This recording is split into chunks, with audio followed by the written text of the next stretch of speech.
This is the day the Lord has made. I am rejoicing and glad in it. So, today I wanted to give a word of encouragement for anyone who might be struggling with moving into new habits, new ways of thinking. I know as we have entered into a new year, this is the time that people usually take to begin new habits and new lifestyles.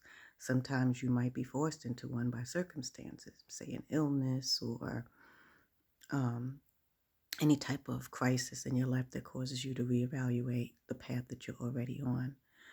Um, and it can be hard to move from one completely way of doing things into another.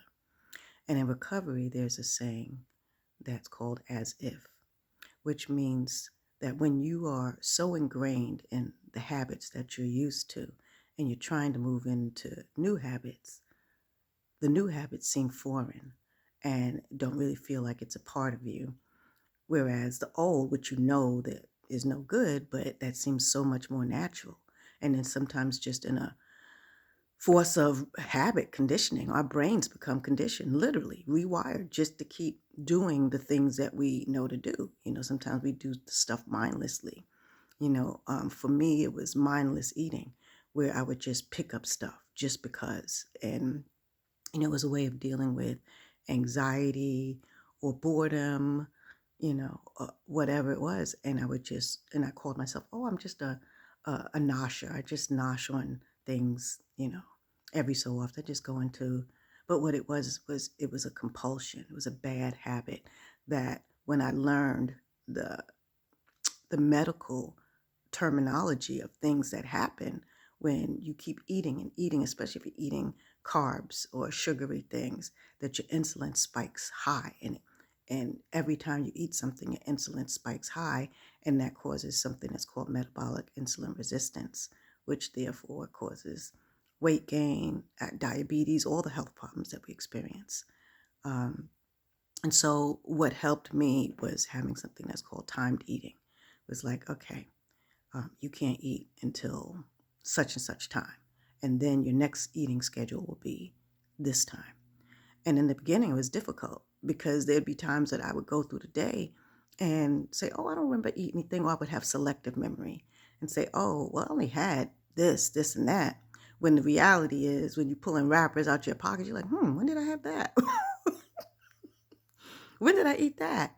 And it's like, I don't eat that much. I don't understand why I'm over 100 pounds overweight, and that habit was so ingrained in me that it was unnatural to sit there and see something and not reach for it. It's like, well, why can't I just, it's just a bag of popcorn, or it's just a this, or it's just a that, and so in moving into timed eating, I had to act as if I was disciplined when the reality was I was not disciplined. I was compulsive. I was just responding to conditioning. Seafood, eat it. Seafood diet. Seafood, eat it. Not even be hungry. Just eat it just because you see it. And so, also in other ways, emotions, we become wired to have certain emotions um, just out of conditioning. And it's like, oh, if you're prone to depression, then, specifically at particular times of the year, when the weather, the temperature is low and you're not out and about as much, it's almost like your brain says, oh, this is what we do at this time, you know? Like my brain would say, this is what we do when we see food. We just reach out and grab it and put it in our mouths. And I know there's a such thing as clinical depression. I'm not trying to, but honestly, I do believe that the rewiring in our brains does create chemical reactions that causes us to go on autopilot. And this is where establishing practices, not going by conditioning, helps you to move out of one habit into another. And it's not based upon emotions. It's not based upon how we feel. It's not based upon what we think. It's just simply because this is the thing that we do now. And for me, I happen to be a person that's uh, very sedentary by nature, you know, and also during the seasons, which I really never noticed it before, but, you know, more affected by the seasons as it's more difficult to get out and about. You feel more cold. You really just want to lie up under the covers more often. It's harder for you to get up out of the bed and move around.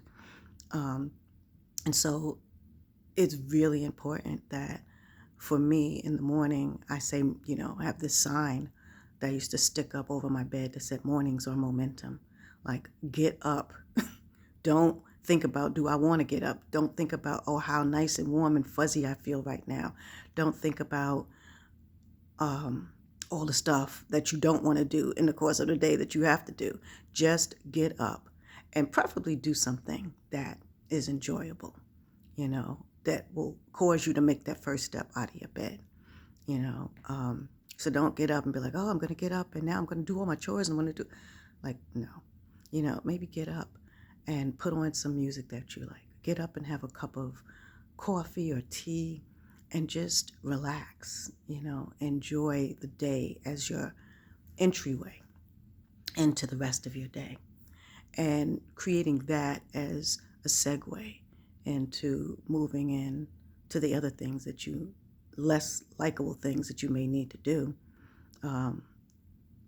is a good practice to start, a good practice. Another thing I do is I make a meditation, or affirmation actually.